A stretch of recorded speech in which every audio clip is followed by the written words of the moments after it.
주님이 말씀하신다. 토마스야, 너는 나를 보고서야 믿느냐? 보지 않고도 믿는 사람은 행복하다. 할렐루야, 할렐루야, 할렐루야.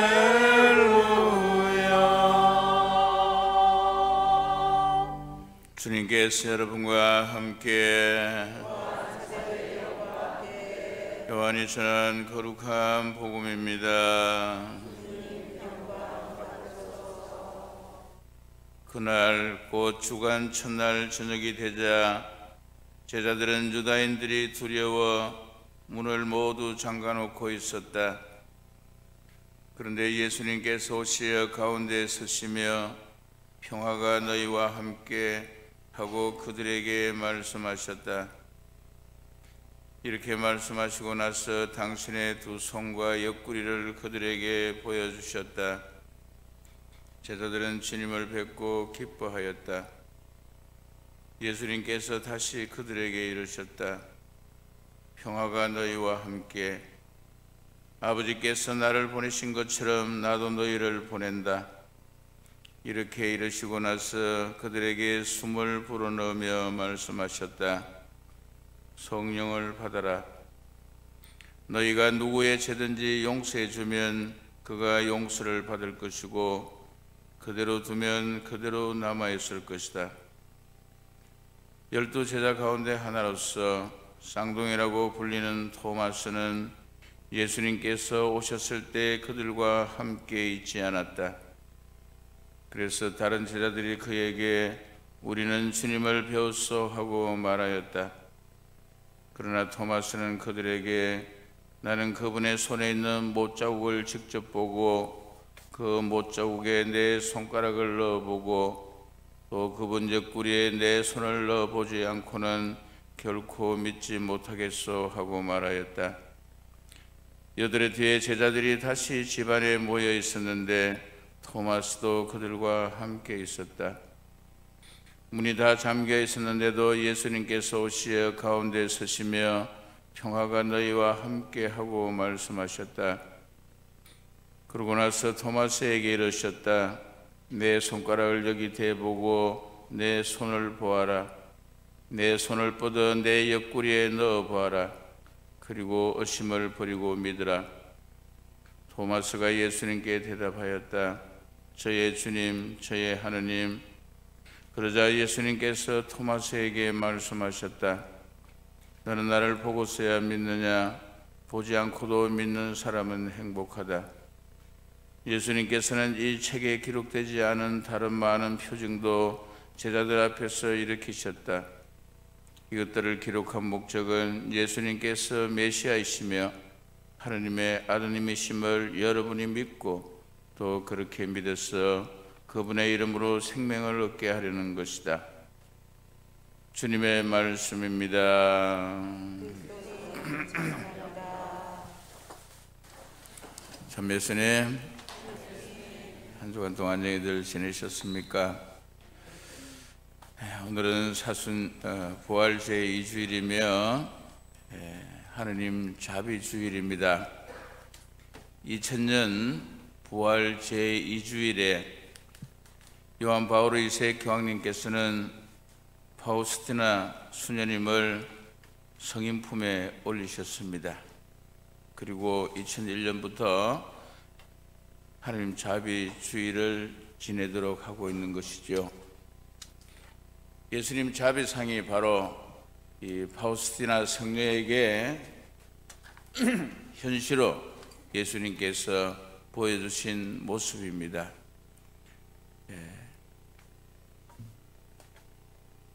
그러면 자비라는 것이 도대체 무엇인가?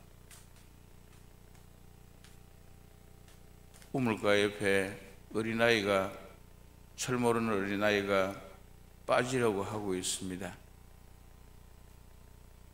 자칫 한 발만 더 내딛으면은 그 웅덩이에 빠져서 죽음의 순간이 다가오고 있어요.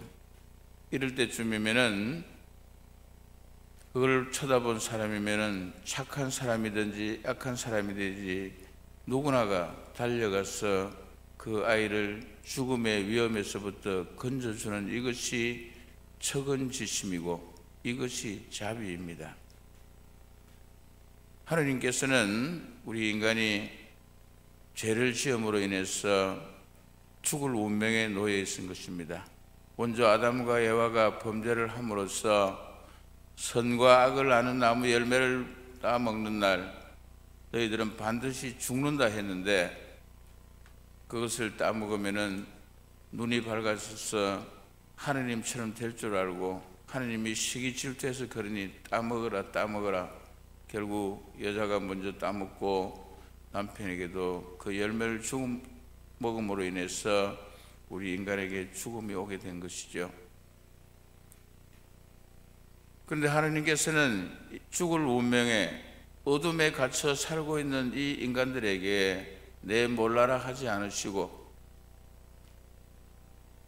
새로운 생명을 부활의 삶을 주시기 위해서 당신의 독생성자 외아들 예수 그리스도를 우리와 똑같은 인간이 되게 하셨습니다. 그리고 십자가에 못 박혀 돌아가시게 함으로써 우리 모든 사람들의 죄를 짊어지고 십자가에 죽음으로써 처음에는 예수님이 실패한 인생처럼 보였지만은 하느님께서는 그를 다시 3일 만에 살려주셨습니다. 부활하게 하셨습니다. 이로 인해서 우리 모든 사람들도 예수님을 따라서 죽었다가 다시 살아나서 끝없는 생명을 누린다는 것이 우리 부활 신앙인 것이죠. 이렇게 하느님께서는 우리 인간을 불쌍히 여기사 자비를 베풀어서 우리를 영원히 살게 해주신 그런 분이시라는 겁니다. 이런 하느님의 자비를 부활제 2주간 동안 충분히 묵상하고 평상시에도 예수님 자비상을 쳐다보면서 하느님의 자비를 묵상하면서 살아가야 할 것입니다. 벌써 20년이라는 세월이 흘렀네요. 이 파우스티나 성녀가 성인이 되신 지 집집마다 여러분들 상본 다 가져가 계시죠? 그래서 이 상본 쳐다보시면서 또 자비 묵주 기도하는 방법들도 있고 합니다만은 아무튼 하나님의 자비를 자주자주 묵상하는 그런 신앙생활을 해주시기를 부탁드리겠습니다. 지난 한 주간 동안 본당에는 여러 가지 변화가 있었습니다. 여러분들 아시다시피 성당의 일부분과 지하 강당, 지하 회합실, 그리고 복도, 사제관 주변 및 주차장에 새롭게 페인트를 칠을 했습니다. 재단에 카페트를 걷어내고 대리석으로 바닥을 교체했습니다. 교체 작업 중에 지금 놓여있는 감실이 밑으로 내려갔는데요. 옛날에는 감실이 여러분들 보시기 왼쪽에 있던 것이 오른쪽으로 옮겨졌잖아요. 근데 이걸 들고 옮겼기 때문에 몰랐는데 이번에는 바닥을 완전히 걷어내고 새로 해야 되기 때문에 밑으로 내려보니까 감실 밑바닥에 감실 제작을 위해서 봉헌해 주신 분 이름이 다 이게 돌로 새겨져 있더라고요. 그래서 많은 분들의 이름이 새겨져 있었는데 저는 깜짝 놀랐습니다. 이렇게 많은 분들이 본당의 크고 작은 일들을 하는 데 있어서 도움을 주셨기 때문에 그것을 영원히 잊지 않게 해서 돌로 파서 이렇게 명단에 새겨두었습니다. 아무튼 본당 발전을 위해서 또 교무금을 내고 주일 헌금 내는 걸 떠나서 또 이렇게 기꺼운 마음으로 봉헌해 주신 것에 대해서 본당 신부로서 감사의 말씀을 전해드립니다. 아울러서 페인트 칠을 하고 또 이렇게 하다 보니까 성당은 물론이고 강당을 두 번에 걸쳐서 대청소를 했습니다. 부활을 맞이하기 위해서 청소를 한번 했고, 또 페인트 칠을 하고 난 다음에 또 공사를 하고 난 다음에 또 2번 이렇게 청소했는데 3번씩이나 짧은 기간에 청소를 하고 정리를 하는데도 즐거운 마음으로 또 아무도 화를 내지 않고 이렇게 해주셨기 때문에 이 성당이 아주 깨끗해졌죠. 여러분들 진심으로 감사드리고, 수고해주신 우리 형제 자매님들을 위해서 박수 한번 보내주시면 고맙겠습니다.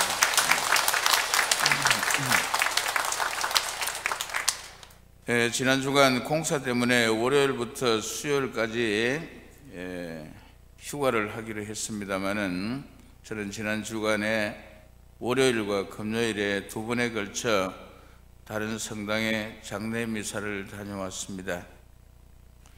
월요일 장례 미사는 최근에 알게 되신 분의 장례였고, 그분은 교사로 33년을 재직하시고 정년 퇴임을 하셔서 시골에서 시인으로서 시를 지으면서 여생을 즐기시던 분이십니다. 비록 82이라는 고령이시지만은 그래도 건강하신 분이었는데 밤새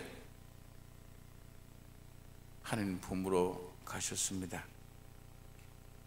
우리도 그렇게 아무런 준비 없이 하나님 곁으로 갈 수 있다는 것을 생각해 보자는 의미에서 장례 미사에서 손녀가 할아버지에게 보낸 편지를 읽어 드리도록 하겠습니다. 그리고 금요일 장례 미사는 제가 보자 때 신앙생활을 함께 하신 분이셨는데, 전임 본당 신부님께서 오셔서 하신 강론 말씀의 일부를 들려드리도록 하겠습니다. 먼저 월요일 장례에서 손녀가 하느님 나라에 가신 할아버지께 드린 편지입니다. 사랑하는 할아버지께, 눈물이 너무 많이 날 것 같아 이 편지를 읽을 자신이 없었는데 우리 할아버지가 좋아하실 거라 생각하며 펑펑 울어도 제가 편지 읽고 싶었어요. 할아버지, 저 큰손녀 비비안나예요. 아직 믿기지 않는 할아버지의 죽음이라는 엄연한 현실은 언제 받아들여질지 모르겠지만 할아버지께 마지막 인사드리려고 편지 올려요. 우리 할아버지의 쩌렁쩌렁한 목소리가 아직도 귓가에 맴돌고 그 목소리로 비비안나야 하고 방 안에서 부르실 것 같은데 호탕한 웃음 치시며 또 농담을 걸어오실 것 같은데 그 모습을 볼 수 없다니 너무너무 슬퍼요. 가만히 돌이켜보면 특별히 불편한 곳이 없어 너무나도 건강하셨기 때문에 할아버지와의 이런 갑작스런 이별은 생각조차 해본 적이 없었어요. 2주 전에 제게 전화하시어 안부를 묻고 제가 앞으로 나아가야 할 방향을 말씀해 주시고는 말미에 비비안나야, 할아버지는 너를 늘 응원한다라며 나누었던 그 한 통의 전화 울림이 할아버지께서 떠나시려는 무언가의 메시지였나 생각됩니다. 이제 육성으로 들을 수 없는 그 목소리가 그리울 뿐입니다. 할아버지, 언젠가 제가 할아버지를 너무너무 보고 싶어 할 때 꿈에 꼭 한번 나와주셔서 나는 잘 지낸다, 그러니 걱정하지 말라고 하시며 저를 꼭 안아주세요. 너무너무 사랑하는 우리 할아버지, 천국 가셔서 평안히 쉬시고 저희 모두를 하나님 나라에서 보살펴 주시고 지켜주세요. 그리고 할아버지, 하나 더 부탁드릴게요.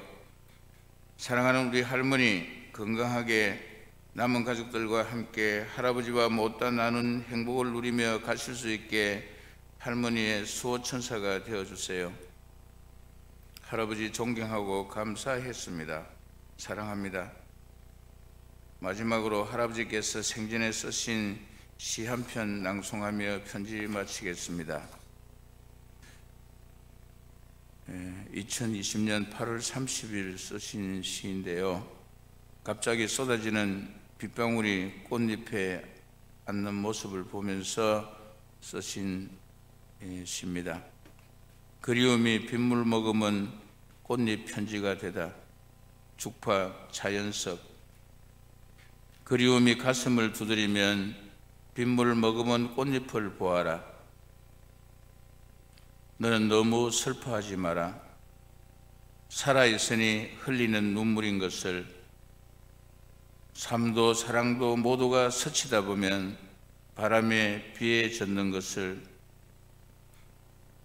슬플 땐 눈물을 흘리고 아쉽고 그리우면 마른 눈에도 눈물이 나는가. 나처럼 외로울 땐 떨어지는 빗방울 얼굴로 받으면서 길을 떠나보아라. 그리움은 눈물이 빗물이 되어 저기 촉촉이 말없이 비 맞은 꽃잎마저 눈물을 흘리며 고개 숙이면 그리움은 사랑이 되어 내 가슴에 포근한 온기로 그리움이 비에 젖은 꽃잎의 편지가 되어 그의 가슴에 안겨지리라. 금요일 장례미사는 폐암으로 투병을 하시다 하느님 품으로 가신 80세 형제님의 제가 보좌신부를 하던 곳의 신자분이시라고 말씀을 드렸죠.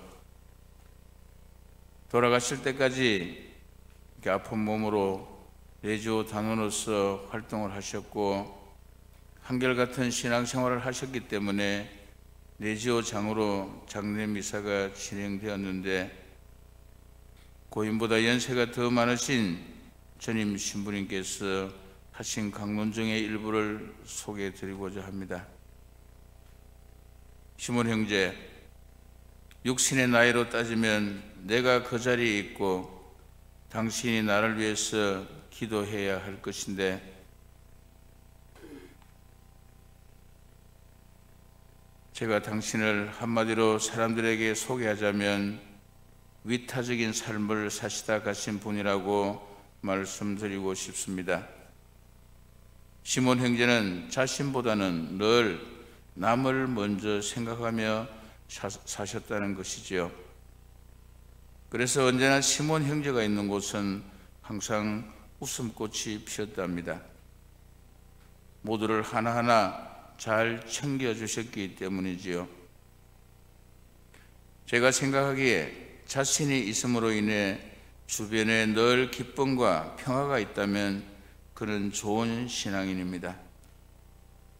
그런데 내가 있음으로 인해 내가 속한 공동체에 늘 평화가 깨진다면 나는 제대로 된 신앙인의 삶을 사는 것이 아닐 것입니다.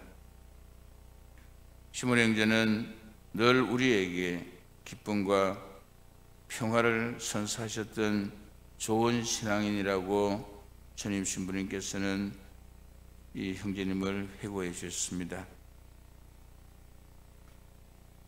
저도 아주 36년 전 기억입니다마는 시몬 형제님이 테니스장을 운영하고 계셨는데 저도 젊은 시절에 테니스를 열심히 쳤습니다. 운동선수들이 술과 친구들을 참 좋아하시잖아요. 그런데 비가 오는 날이면 테니스장이 문을 닫으니 술도 멀리하고 친구도 멀리하고 부인에게 달려가 함께 영화를 보고 부인을 위하는 날로 정해서 지내신 그런 분이었습니다.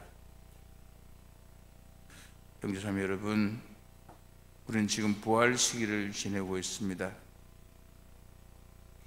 내 자신이 속해 있는 가정에, 내 자신이 몸담고 있는 직장에, 나와 함께 신앙생활하고 있는 신앙 공동체에 나로 인해서 늘 기쁨이 가득하다면 신부님 말씀처럼 나는 제대로 된 신앙생활을 하는 것이고 분열을 일으키고 분탕을 치고 나로 인해서 항상 모든 사람들이 불편해한다면 나는 제대로 된 신앙생활을 하고 있는 것이 아닐 것입니다. 천국이라는 곳은, 부활이라는 것은 죽고 난 다음에 가는 곳이 아니라 지금 여기에서 우리는 부활의 삶을 살아야 할 것입니다. 다시 한번 부활의 삶을 성실히 살아갈 것을 다짐하면서 하나님의 자비에 우리 모든 것을 맡기도록 하십시다. 아멘.